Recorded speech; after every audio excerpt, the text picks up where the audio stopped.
Assalamualaikum warahmatullahi wabarakatuh. Salam, Om Swastiastu, Namo Buddhaya, salam kebajikan.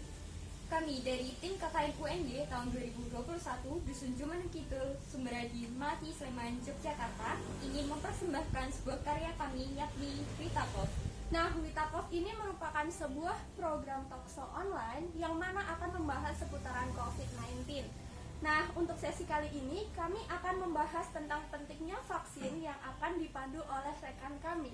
Selamat menyaksikan. Halo semuanya, Assalamualaikum warahmatullahi wabarakatuh. Salam, Om Swastiastu, Namo Buddhaya, salam kebajikan. Perkenalkan, nama saya Diana Nurfitni dari Universitas Negeri Yogyakarta. Di sini saya akan membersamai di acara Witapov, Witalk COVID. Di sini kami akan membahas seputar pentingnya vaksin. Untuk kali ini kami dibersamai oleh Yogi Tri Sumarno, yakni mahasiswa kedokteran Universitas Gadjah Mada. Nah, jadi langsung saja akan saya bacakan CV Mas Yogi ini. Kita sebut saja dengan Mas Yogi, oke? Ya, jadi saya akan membacakan CV lengkapnya dari Mas Yogi ini dengan nama Yogi Tri Sumarno, TTL-nya Sleman 21 November 1998 dengan alamat Jumeneng Lor, Sumberadi, Melati, Sleman. Nah, ini di sini sudah banyak banget tertulis ada pengalaman organisasi, pengalaman kepanitiaan, prestasi dan moto hidupnya. Saya akan membacakan sebagian yang menurut saya ini sudah bagus banget gitu ya. Nah, di sini ada pengalaman organisasinya saat SMP. Mas Yogi ini sudah menjadi sekretaris umum di OSIS-nya. Lalu di SMA, Mas Yogi sudah menjadi ketua umum kerohanian Islam. Lalu beliau juga di UGM sudah menjadi ketua angkatan prodi studi ilmu keperawatan. Dan sekarang menjadi ketua angkatan program studi kedokteran UGM 2019 serta ketua 3 pengurus pusat NU Medical Student Association 2020. Nah, untuk prestasinya di sini ada banyak juga. Nah, tapi di sini ada yang paling menonjol nih. Ada lomba debat Renal Hekom UPN Veteran Jakarta 2020 dan mendapatkan juara 3. Nah, untuk moto hidupnya, sebaik-baik manusia adalah yang bermanfaat bagi orang lain. Baik, langsung saja kita sambut Yogi Tri Sumarno dengan tepuk tangan. Wah, selamat datang Mas Yogi. Assalamualaikum. Waalaikumsalam. Terima kasih Mas Yogi bisa menyempatkan waktunya ya. Apa kabar Mas? Alhamdulillah baik. Gini Mas, kita di sini kan talk show ya, santai aja ya Mas ya. Jadi tanya-tanya tentang pentingnya vaksin itu apa gitu kan? Oke. Nah, ini saya ada titipan dari beberapa teman-teman Universitas Negeri Yogyakarta gitu ya kan. Mau bertanya gitu kan. Sekarang di sini Mas Yogi sebelumnya maaf, Mas Yogi sekarang sibuk apa aja ya? Oke, kalau ditanya tentang kesibukan sebenarnya karena ada PPKM dan lain sebagainya jadi agak longgar ya. Cuman memang sekarang baru persiapan untuk tanggal 15 Agustus besok kita ada seminar internasional beserta 9 dokter se-ASEAN. Itu di NU Medical Student Association atau NUMSA. Jadi sekarang insya Allah nanti juga setelah ini saya rapat dengan tim itu.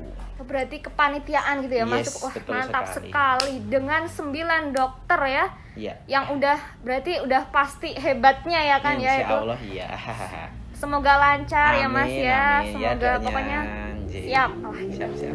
Nah, ini langsung aja yang utama ini sebenarnya apa itu vaksinasi COVID ya Mas? Oke. Ini saya ambilkan dari salah satu materi kuliah pada waktu itu. Beliau yang mengaku adalah Dr. Jared Atobari, Pharm PhD. Jadi salah satu dosen dari Departemen Farmakologi dan Terapi Universitas Gadjah Mada.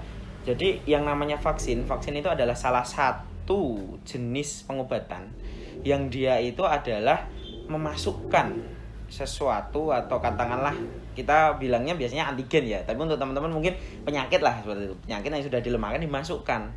Nah, ini bukan obat, tapi dia akan melakukan training atau latihan kepada sel-sel imun dari tubuh kita. Nah, jadi ceritanya ada tentara, kita anggap tubuh kita ini banyak tentara kayak gitu. Kita masukkan penyerang atau para teroris itu kita masukkan. Tapi ingat, senjatanya harus dilucuti terlebih dahulu. Nah, mudahnya vaksin itu sebenarnya seperti itu. Kayak gitu. Jadi yang intinya kayak yang kita udah siap gitu ketika Ya, ada serangan benar gitu. sekali.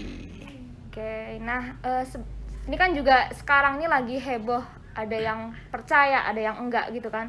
Nah, apa yang terjadi ketika kita itu memilih untuk tidak vaksin aja deh, takut, pokoknya ngerasa udah nggak usah deh kayaknya kayak gitu. Gimana kalau menurut pandangan Mas Yogi? Oke, jadi gini, antara orang yang vaksin dan tidak itu kan sebenarnya ya itu adalah kesiapan masing-masing. Jadi ketika orang tidak melakukan vaksin, tapi imunitas atau kekebalan tubuhnya bagus, itu tidak menjadi mengapa. Akan tetapi, apakah kita berani menjamin bahwa imunitas kita kuat? Kan seperti itu. Nah, oleh karena itu adanya vaksin ini, karena dengan adanya satu katakanlah patogen ya, patogen itu sesuatu yang buruk. Patogen masuk, lalu sel-sel tubuh kita tidak siap, maka itu akan menjadi sangat berbahaya bagi kita.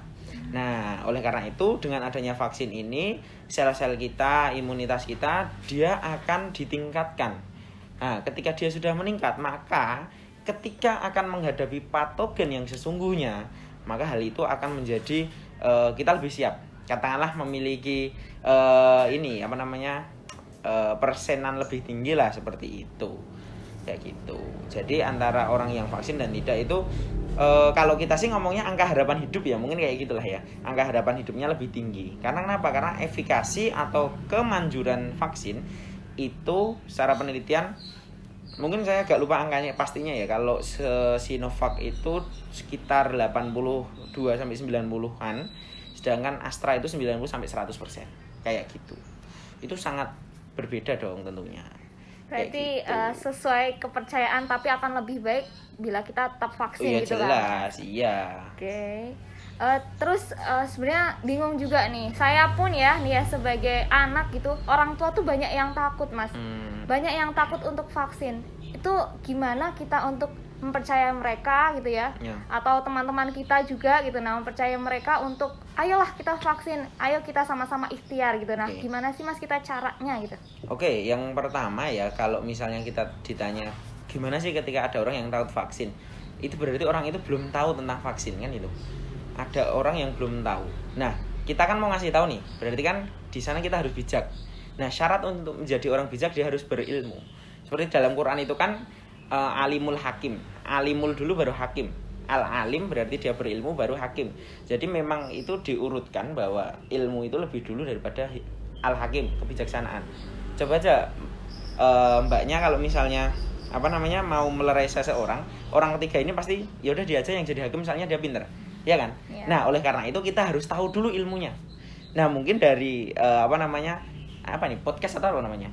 Video Talk show, podcast ya, ya situlah talk ya. show yang Dari wawancara ini kan Iya. salah satu cara untuk tolabul ilmi atau mencari ilmu kan.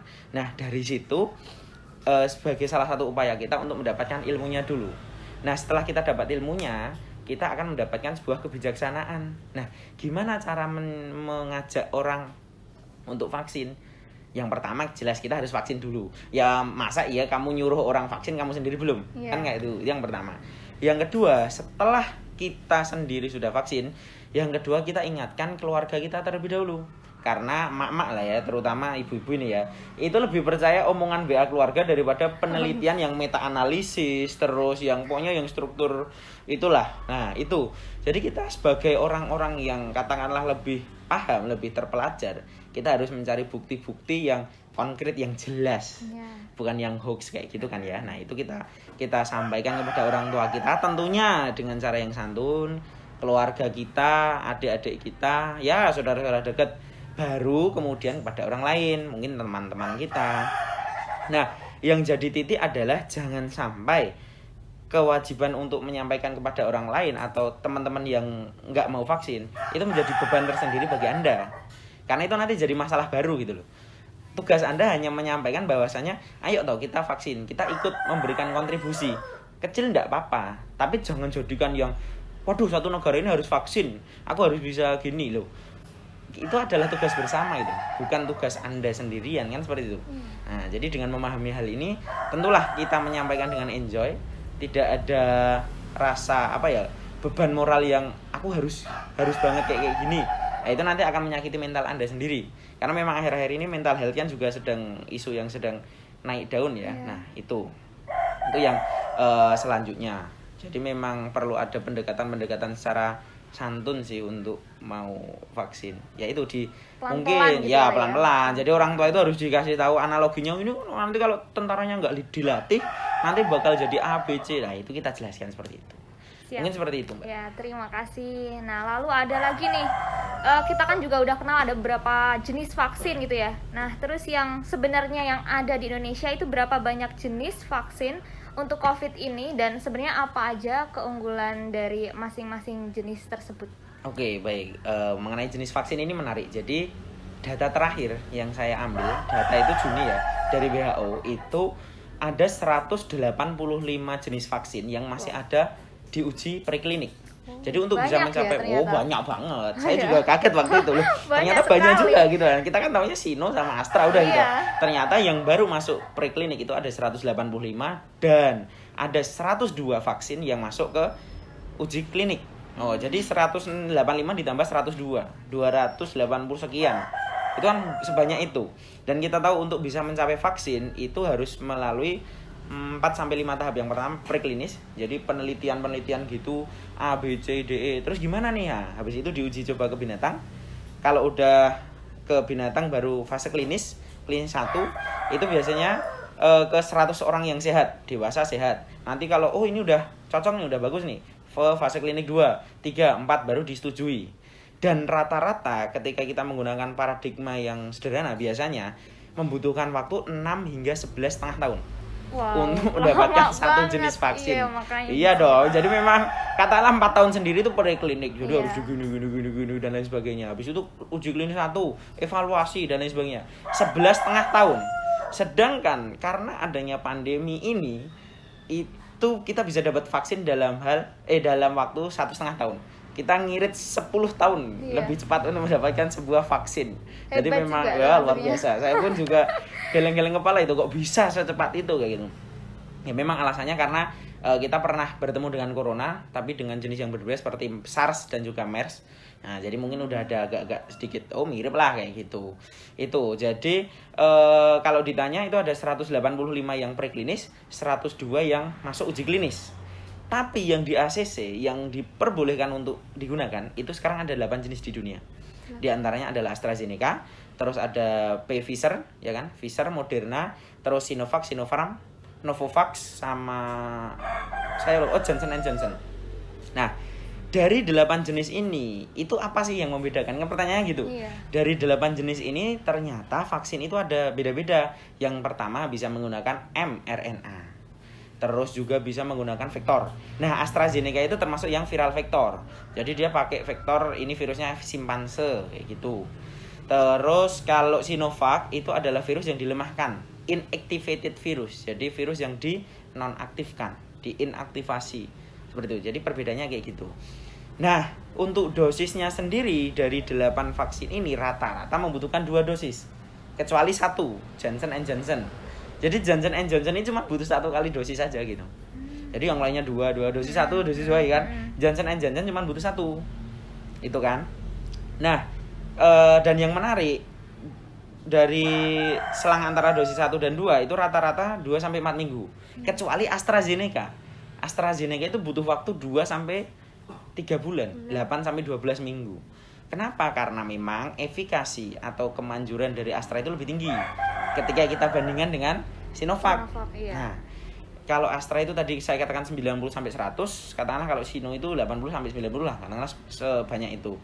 Nah, jadi ketika ada yang tanya, waduh aku habis vaksin kok ini ya, kok agak lama dan lain sebagainya. Kemungkinan itu Astra, kemungkinan ya, karena memang ingat kan prinsip ekonomi atau apa lah ya, yang intinya kalau misalnya ada harga ada barang lah, intinya kayak gitu. Betul. Nah, itu jadi ketika dia memang imunogenitasnya tinggi, ketika dia efikasinya tinggi, maka efek yang ditimbulkan juga resikonya cukup tinggi. Katakanlah seperti itu ya. Betul. Resikonya cukup tinggi. Jadi Astra itu ketika kita bandingkan ya memang lebih bagus Astra. Jelas juga lebih mahal Astra daripada Sinovac kayak gitu. Tapi karena sekarang sepertinya Astra juga udah habis sepertinya ya di Indonesia ya. rata-rata udah habis, tinggal yang dosis 2 kan. Sino yang paling banyak sekarang, kita beli banyak Sino. Nah itu ya udah nggak apa-apa gitu loh, makanya daripada tidak sama sekali, Iya, betul. mending yang 80, toh itu juga udah 80% kan. Iya. Itu udah cukup tinggi dalam dunia kesehatan, udah sampai 90% itu udah cukup tinggi. Jadi itu sih perbedaan antara Astra dan Sino kayak gitu. Nah, Tapi nggak berarti yang dipakai di Indonesia nih sekarang baru 2 baru ini. ya, dengar-dengar sih tahun depan katanya Johnson & Johnson mau masuk, tapi nggak tahu. Oh, berarti itu Ya, membutuhkan itu juga, biaya yang lebih banyak iya, banget kemungkinan. berarti. Ya, ini ada lagi isu bahwa Agustus itu ada dosis 3 Moderna. Jadi udah ada, pasti ada pertanyaan, kalau nomor 1 Sino, nomor 2 Astra gimana? Atau dibalik? Pokoknya dosis 1 sama 2 itu beda.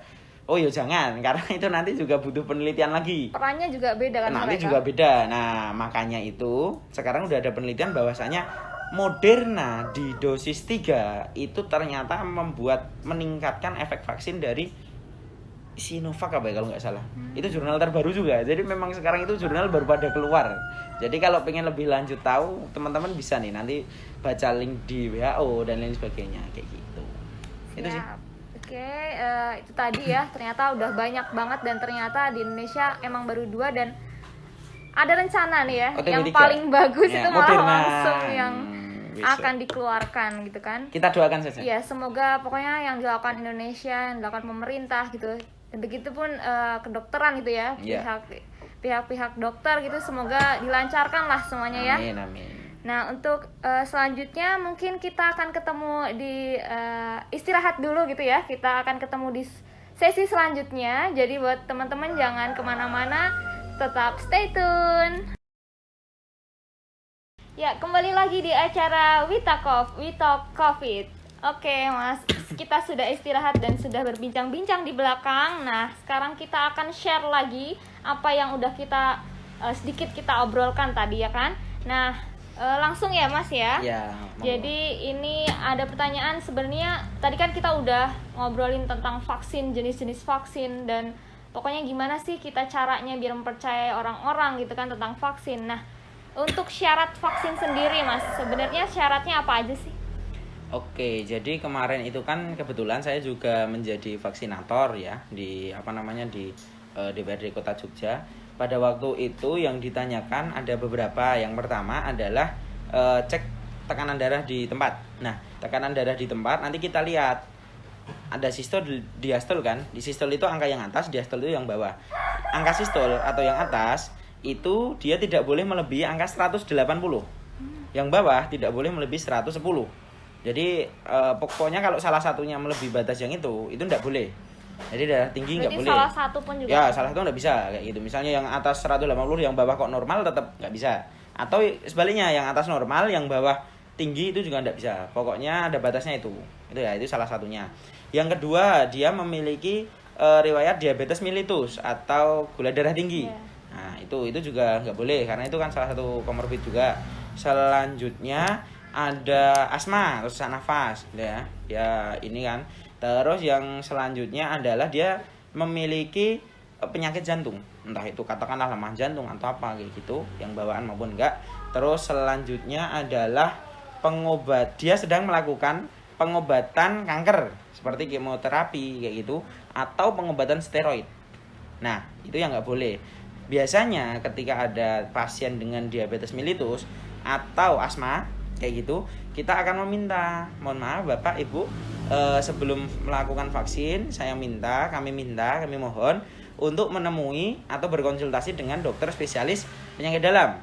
Jadi ketika penyakit dalam itu mensetujui bahwasannya ini terkontrol kok DM-nya, maka boleh vaksin. Nanti ada suratnya terus dicap kayak gitu. Yang kedua, ketika asma sama nanti menemui dokter spesialis paru untuk bisa mendapatkan surat kelayakan vaksin kayak gitu. Jadi baru boleh kita vaksinasi seperti itu. Itu syarat-syaratnya berarti Yes, ya. betul sekali. Nah, untuk di Indonesia sendiri sekarang lagi tahap apa sih? Kan kayaknya ada banyak tahap ya, dari yang awalnya para medis dulu yang divaksin gitu kan. Oh iya, oke. Terus sekarang udah sampai mana itu, Mas? Data terakhir yang saya dapatkan Juni ya. Pada waktu itu kita saya lupa untuk angka juta-jutanya. Jadi katakanlah kita itu baru mulai sekitar 2-4% baru mulai vaksinasi. Memang yang diutamakan adalah tenaga kesehatan, lalu pelayan publik dan lain sebagainya. Yang mengharuskan, intinya kalau mereka itu nggak kerja, kita kacau, kita chaos. Nah, makanya yang divaksin terlebih dahulu adalah beliau-beliau ini. Nah, terus selanjutnya, ini menarik, saya jadi teringat yang namanya herd immunity atau imunitas kelompok ya, komunitas ya. Jadi imunitas kelompok itu akan terbentuk ketika pernah dibahas oleh epidemiolog UI, sepertinya kalau tidak salah itu sekitar berhasil 80%. Jadi misalnya ketika vaksin itu sudah merata 80%, nah itu bisa terjadilah herd immunity. Nah, herd immunity itu seperti apa? Misalnya nggak usah yang 100 juta deh, dari 5 anggota keluarga misalnya, ada bapak, ibu, anaknya 3. Ketika bapak, ibu, dan 2 anak ini udah vaksin, yang ini kan belum boleh soalnya kecil sendiri, katakanlah seperti itu, misalnya baru 3 tahun kayak gitu. Nah, ketika yang 4 ini udah vaksin, dia akan melindungi yang 1 ini. Jadi misalnya ini udah terpapar COVID-nya itu udah mati duluan di sini karena imunnya udah bagus. Jadi dia tidak akan menularkan ke si kecil yang ini. Nah, model-modelnya semacam itu gampangannya. Jadi kalau misalnya penduduk Indonesia itu 500 juta, yang harus vaksin berarti 400 juta. 80%-nya. Iya, 80%. Nah, kita ini yang katakanlah tahu dan paham tentang pentingnya vaksin, ya udahlah kita bantu biar kita itu bisa jadi yang 400 juta tadi. Jadi biar kita itu masuk persenan yang tinggi. Itu sih. Tuh, itu tahapnya baru ya masih di bawah 10 lah, angka 10. Mungkin sekarang udah naik lagi, tapi paling sepertinya masih di bawah angka 10. Sepertinya loh ya, karena saya belum mencari data untuk yang sekarang. Semoga itu lebih cepat lah ya untuk meratakan vaksin ini. Oh iya, tadi kan dibilang juga sama Mas Yogi kalau ada beberapa penyakit yang nggak boleh divaksin gitu kan. Nah, memangnya ada efek gitu ya ketika misal kayak asma gitu terus divaksin, efek apa yang akan mereka rasakan? Oke, sekarang gini, kalau untuk yang pastinya, karena saya belum melihat jurnal terbaru, saya nggak berani banyak ngomong ya, tapi kita kaitkan dengan patofisiologi dasar. Jadi dasar-dasar dari terkenanya seseorang itu terhadap suatu penyakit. Jadi ketika memang dia ada gula atau itu penyakit komorbid, maka imunitas itu dia otomatis kan juga akan turun seperti itu. Jadi misalnya gini, orang yang sedang demam atau dia mau divaksin, lawang dia itu baru sakit menghadapi satu penyakit jenis A, kenapa ini dikasih penyakit jenis B, otomatis kan jadi nggak fokus. Padahal kita pengennya adalah ini udahlah fokus ke sini aja kayak gitu. Itu cara logika mudahnya adalah seperti itu. Dan juga sesek ya, asma atau sesek kenapa? Nah gini, penyebab dari asma itu adalah tingginya sistem imun. Biasanya kan ada debu, gitu kan, bengek gitu loh. Jadi dia ada debu atau ada alergen masuk, dia bengek. Karena kenapa? Di dalam saluran nafas ini mereka menganggap debu atau alergi itu adalah musuh yang menyerang. Jadi ketika dia masuk, ini banyak ngumpul di sini, akhirnya kontraksi dia, menyempit. Nah, karena menganggap bahwa itu musuh, maka dia harus disempitkan jangan sampai masuk. Akhirnya jadi bengek. Padahal itu kan bukan musuh kayak gitu. Nah, gampangannya kayak gitu. Lah ini kan sama, malah ini penyakit yang sesungguhnya ya sampai kayak gitu. Iya, jadi itulah salah satu gampangannya kenapa kok orang-orang dengan penyakit yang sudah saya sebutkan itu tidak boleh untuk vaksin, kecuali sudah ada yang menjamin, katakanlah sudah tahu kelayakan. Nah, dan itu ranahnya ke dokter spesialis seperti itu. Berarti boleh vaksin ketika memang sudah dinyatakan layak gitu ya oleh dokter spesialis. Iya. Oke, itu teman-teman. Yang terakhir mungkin saya akan bertanya gimana, apa pesan untuk masyarakat di luar sana tentang vaksin inilah pokoknya dari Mas Yogi sendiri. Oke, kalau dari saya sendiri ya, bahwasanya udahlah, kita udah nggak usah terlalu terjebak di antara argumentasi COVID itu ada atau tidak, argumentasi bahwa kamu benar dan aku salah. Tapi intinya adalah kita sudah kehilangan banyak nyawa, kita sudah kehilangan banyak tenaga kesehatan, kita sudah banyak kehilangan keluarga kita mungkin atau orang-orang yang kita sayangi selama ini. Itu sudah menjadi bukti yang nyata gitu loh. Jangan sampai kita termasuk dalam orang-orang yang dimaksudkan oleh Tuhan bahwasanya sesungguhnya kami telah memberikan bukti yang nyata. Apakah kamu tidak berpikir? Nah, jangan sampai kita menjadi orang-orang yang dikatakan seperti itu oleh Tuhan. Dan ingat, ketika kita menyaksikan dan lain sebagainya, lah kita itu harus bisa melihat bahwasanya wabah ini adalah sebuah cobaan, sebuah ujian. Untuk apa? Untuk kita dinaikkan derajatnya. Anggaplah ini skripsi kayak gitu kan, meh lulus kayak gitu. Ketika kita bisa lulus, kita bisa menyikapi wabah ini dengan bijak, maka insya Allah Tuhan akan mengangkat derajat kita semua, derajat negeri ini, dan juga tentunya akan memberikan hal yang lebih baik lagi ke depannya.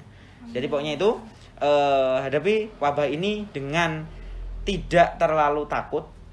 Ya takut tapi tidak terlalu, karena apapun yang terlalu itu jelek, dan juga tidak terlalu kemendel kemaki yus apalah itu, pokoknya yang terlalu gampang ke nyepelek ke apa ya bahasa Indonesianya apa ya itulah ininya ya. Nah itu ya kita tanggapi dengan ya kita ikut alur vaksin, kita ikhtiar, dan juga perbanyak doa, perbanyak sholawat. Mungkin itu aja. Oke, itu tadi pesan dari Mas Yogi ya, udah sangat menyampaikan juga, sangat mewakili juga para medis yang akan mereka sampaikan gitu kan. Jadi mari kita sama-sama ikhtiar teman-teman, sudah diberikan fasilitas, jadi monggo untuk kita gunakan gitu ya Mas ya. Yes. Mungkin itu aja untuk pertemuan kita hari ini, untuk talk show kita hari ini. Terima kasih banyak Mas Yogi Ya, atas sama-sama. waktunya, atas pokoknya kehadirannya di sini. Ya. Semoga sehat selalu. Semoga kita juga untuk masyarakat Indonesia juga semoga tetap sehat, tetap waspada, dan yang mungkin sudah ditinggalkan oleh keluarga, sahabat, semoga mereka semua diterima di sisi Allah Subhanahu wa taala. Seperti itu, langsung saja saya tutup. Terima kasih semuanya. Assalamualaikum warahmatullahi wabarakatuh. Assalamualaikum.